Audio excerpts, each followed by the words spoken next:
بە پێی ڕاگەندراوی دوای ڤیدۆ کۆنفرانسەکەی نێوانشاندی عێراق و ئەمریکا هەردوو لە جەختیان لەسەر ئەو بنەمایانە کردەوە کە لە ڕێکەوتنی ستراتیژی ساڵی 2010دا هاتوون. تەوەرە سەرەکیەکانی گفتوگۆکەیان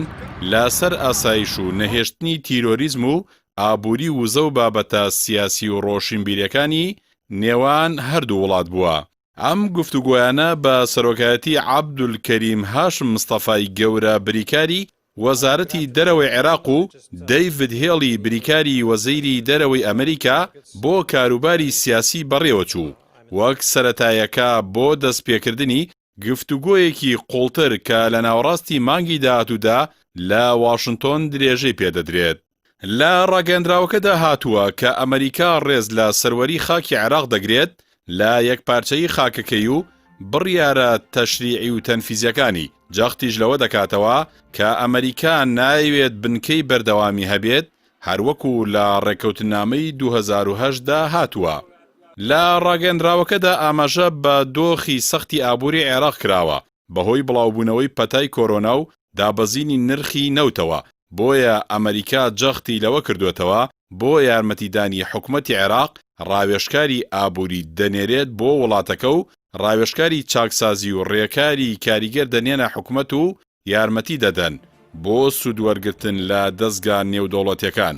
هەروەها ئاماژە بە پشتیوانی ئەمریکا کراوە بۆ هەڵبژاردنێکی پاک و بێگەرد و گێڕانەوەی ئەرشیف و ئاسەوارەکانی عێراق.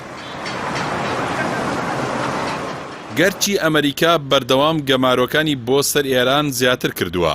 بە تایبەتی لە سەردەمی سەرۆک ترامپدا، بەڵام وەکو دەردەکەوێت لەم قۆناغەدا و لە چوارچێوەی ئەم گفتوگۆیانەی لەگەڵ عێراقدا تا ڕادەیەک لۆژیکیانە مامەڵە لەگەڵ ئەو دۆسیەدا دەکات، چونکە ئەزموونی دوای 2003 هەمیشە ئەوەی سەلماندووە ئێران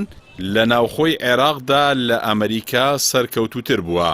ئەوەی چاودێرانی سیاسەتی ئەمریکا ئاماژەی پێدەدەن، ستراتیژی نوێی ئەمریکا پاشەکشەیە لە خۆرهەڵاتی ناوەڕاست و گرنگیدانە بە ڕوبەڕووبوونەوەی چین و کۆنتڕۆڵکردنەوەی ئەمریکای لاتین و ناوچەی کاریبی، بۆیە دوای 19 ساڵ لە جەنگ لەگەڵ تالیبان ڕێک دەکەوێت.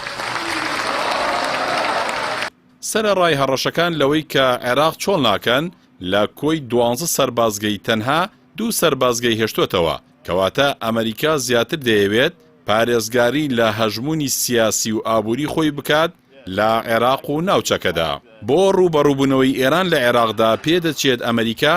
زیاتر بێوێت حکومەتی کازمی هان بدات بۆ کۆنتڕۆڵکردنی میلیشیاکان و نێشتنی چەک لە دەرەوەی هێزە ئەمنی و چەکدارەکان، زیاتر پشتیوانی لە خواستەکانی شەقامی عێراقی دەکات بۆ چاکسازی، هەوڵدان بۆ بەهێزکردنەوەی پەیوەندی نێوان عێراق و وڵاتانی هاوپەیمانی ئەمریکا لە ناوچەکەدا، وەکو سعودیە و ئیمارات و میسر و ئەردەن، بە هیوایە بەهێزکردنی پەیوەندی ئابووری عێراق بە وڵاتانەوە کە ئێستا لە کەناری داڕوخانی ئابووریدایە ببێتە هۆکاری دوورکەوتنەوە لە ئێران. بەڵام پێکهاتەی دانیشتوانی عێراق لە ڕووی ئاینی و جوغرافیای سیاسی وڵاتەکە و ئەزموونی سیاسی و ئەژمونەکانی ئێران لە ناوچەکەدا ئەستەمە بە سانایی تێپەڕێت. لە سەرووی هەموو ئەمانەشەوە سەرنەکەوتنەوەی ترامپ لە هەڵبژاردننی داهاتوو کە ئەگەرێکی بەهێزە هەڵوێستەکان بەرامبەر ئێران دەگۆڕێت و نەخشەکان پێچەوانە دەکاتەوە. بۆ هەرێمی کوردستانیش سەرەڕایبوونی کوردێک لە وەزارەتی دەرەوە و ئەو هەموو هاوارەی بەرپرسانی هەرێم لەسەر ئابووری زەربەخۆ و فرۆشتنی نەوت و بودجە هەیەە، لەگەڵ ئەوەی بنکەی سەرەکی ئەمریکا لە کوردستانە کورد باجی لەسەر دەدات، هەرچەندە کورد لە چوارچێوەی ئەو شاندەی گفتوگۆدا بەشدارە، بەڵام بە ڕاگەیاندراوەکەدا دەرناکەوێت هەرێمی کوردستان هیچ داواکاریەکی هەبوو بێت، بەڵکو وەکو هەمیشە داواکاریەکانی داوەتە دەست داهاتووی نادیار.